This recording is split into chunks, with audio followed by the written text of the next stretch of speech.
Students, class 7 students, आज हम science में चैप्टर 2 पढ़ेंगे जिसका नेम है न्यूट्रिशन इन एनिमल्स।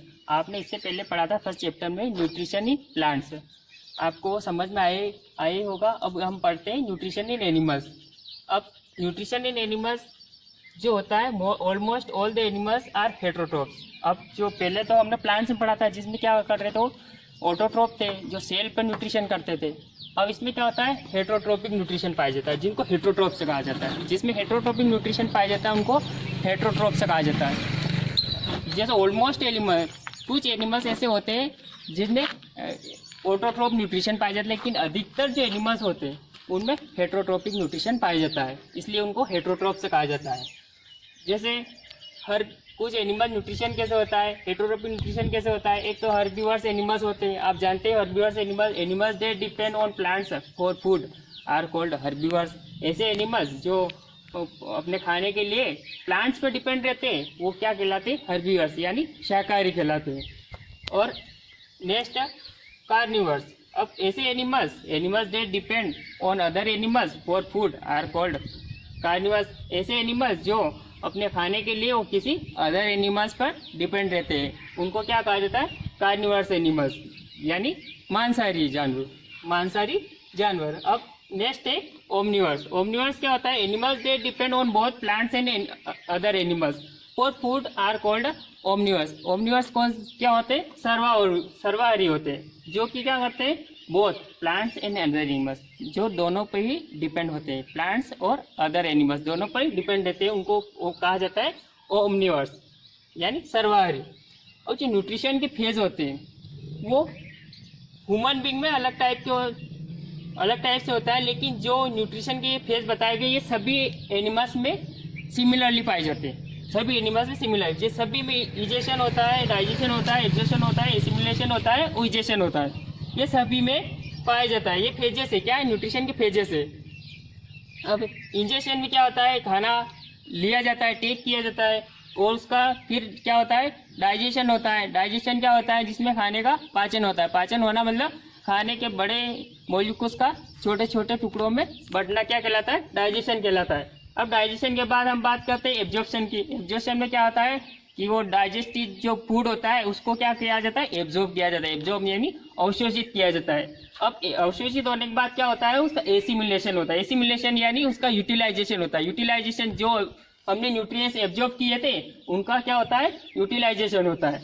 और यूटिलाइजेशन होने के बाद जो इजेशन होता है, इजेशन में क्या होता है, जो वेस्ट मटेरियल होता है उसका इजेशन किया जाता है, यानी उसको बाहर रिमूव किया जाता है। अब हम बात करते हैं न्यूट्रिशन इन ह्यूमन बींग। अब ह्यूमन बींग में अलग टाइप से थोड़ा न्यूट्रिशन पाया जाता है, जैसे डाइजेस्टिव ट्रैक्ट एंड ग्लैंड्स के माध्यम से। अब डाइजेस्टिव ट्रैक्ट की बात करें तो हमारे एनिमल्स होते हैं उनमें डाइजेस्टिव ट्रैक्ट इस टाइप का होता है। ये डाइजेस्टिव ट्रैक्ट आपको दिखाई दे रहा है। अब इस डायग्राम में देखिए डाइजेस्ट ट्रैक्ट क्या होता है, सबसे पहले खाना माउथ के माध्यम से इसोफेगस में आता है। इसोफेगस से कहाँ जाता है, स्टमक में। स्टमक से होके वो स्मॉल इंटेस्टाइन, जब स्टमक से स्मॉल इंटेस्टाइन में जाता है तो उससे क्या, लीवर और पेंक्रियास दोनों जुड़े हुए होते हैं। यहाँ पेंक्रियास है जो बताया नहीं गया। और उसके बाद स्मॉल इंटेस्टाइन में जाता है, स्मॉल इंटेस्टाइन से फिर लार्ज इंटेस्टाइन में, और फिर रेक्टम के द्वारा रिमूव हो जाता है। तो ये था एक डाइजेस्टिव ट्रैक्ट का डायग्राम। अब डाइजेस्टिव ट्रैक्ट और ग्लैंड्स दोनों मिलाकर क्या होता है, ह्यूमन बीइंग में न्यूट्रिशन होता है। अब हम बात करते हैं ऑर्गन्स इन्वॉल्व इन न्यूट्रिशन। जो ह्यूमन बीइंग होता है उसमें कौन कौन से ऑर्गन पाए जाते हैं, न्यूट्रिशन इन सभी ऑर्गन्स के द्वारा क्या होता है, ह्यूमन बीइंग में न्यूट्रिशन होता है। अब न्यूट्रिशन कहाँ से, माउथ से स्टार्ट हो जाता है। जो ह्यूमन बीइंग होता है उसमें न्यूट्रिशन माउथ से स्टार्ट होता है। माउथ में क्या पाया जाता है, स्टार्च, जो कि ग्लूकोज का पाचन करता है। अब एक तरह से हमें ये पता चला कि हमारे अंदर जो होता है, जो डाइजेशन होता है वो माउथ से ही स्टार्ट हो जाता है। यानी हम जैसे ही खाना मुंह में गया वहीं से हमारा भोजन का डाइजेशन शुरू हो जाता है। अब उसके बाद माउथ के बाद इसके बाद टीथ। अब टीथ क्या करते हैं, उस खाने को टुकड़ों में तोड़ते हैं, छोटे छोटे टुकड़ों में तोड़ते हैं, यानी एक तरह से वो भी डाइजेशन ही होता है ना। और उसके बाद टंग। अब टंग क्या करती है, हमारे जो अंदर मुंह में जो सलिवरी ग्लैंड्स पाई जाती है वो सलीवा स्रावित करती है, और सलीवा को मिलाने का काम, वो खाने में मिलाने का काम कौन करती है? टंग करती है। अब टंग के बाद बारी आती सलिवरी ग्लैंड। सलिवरी ग्लैंड वो जो सलीवा को स्रावित करती है। अब इसके बाद बात करते हैं इसोफेगस और फूड पाइप। इसोफेगस को ही क्या कहा जाता है? फूड पाइप कहा जाता है, आहार नाल। फूड पाइप मीन्स क्या होता है? आहार नाल। इसोफेगस यानी ग्रसनी। इसोफेगस कहाँ पाई जाती है? यहाँ पाई जाती है। अब जो क्या होता है, टंग क्या करती है? जो खाना होता है उसको सलिवरी ग्लैंड्स के माध्यम से उसको मिला देती है, सलीवा मिला देती है, और उसमें इसोफेगस में उसको क्या करती है? पुश कर देती है। अब इसोफेगस में पुश होने के बाद खाना जाता है स्टमक में। इसोफेगस की लंबाई होती है 6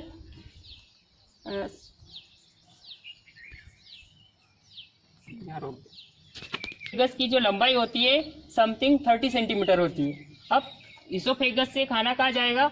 स्टमक में जाएगा। अब स्टमक में क्या होता है? भोजन का और ज़्यादा डाइजेशन होता है। इसमें क्या, स्टमक में एक तो काइम बनता है, भोजन क्या होता है? काइम बनता है, जिसमें HCl पाया जाता है स्टमक में। और HCl क्या करता है? हमारे जो भोजन था, उस जो फूड था, उसमें जो बैक्टीरिया होते हैं उसको मारने का काम क्या कौन करता है? HCl करता है। और उसमें क्या होता है? भोजन का एक तरह से काइम बन जाती है, काइम यानी लुगदी बन जाती है। अब वो स्टमक में पाचन होने के बाद वो जाता है स्मॉल इंटेस्टाइन में। स्मॉल इंटेस्टाइन यानी छोटी आंत। छोटी आंत में जाता है। अब छोटी आंत में क्या होता है? वो जो हमारे जो डाइजेस्टिव भोजन है उसके अंदर जो न्यूट्रिएंट्स पाए जाते हैं, वो न्यूट्रिएंट्स का क्या होता है? एब्जॉर्प्शन होता है। छोटी आंत में जो होती है क्या होता है? छोटे छोटे उभार पाए जाते हैं। उन उभार के माध्यम से भोजन में जो न्यूट्रिएंट्स पाए जाते हैं उनका क्या होता है? एब्जॉर्प्शन होता है। जो खाना होता है स्मॉल इंटेस्टाइन के बाद जाता है लार्ज इंटेस्टाइन में। स्मॉल इंटेस्टाइन में आपको पता है कि खाना क्या होता है, उसमें जो न्यूट्रिएंट्स होते हैं वो ऑब्जर्व हो गए थे। अब बचा हुआ जो अनडाइजेस्ट खाना होता है वो जाता है लार्ज इंटेस्टाइन में। अब बड़ी आंत में क्या होता है? वो जो खाना होता है जो बिना पचा हुआ है या अनडाइजेस्टिव फूड है ना, अब उसमें जो वाटर होता है, जो अतिरिक्त पाया जाता है, ज़्यादा मात्रा में वाटर होता है, वो क्या होता है? एब्जॉर्ब हो जाता है।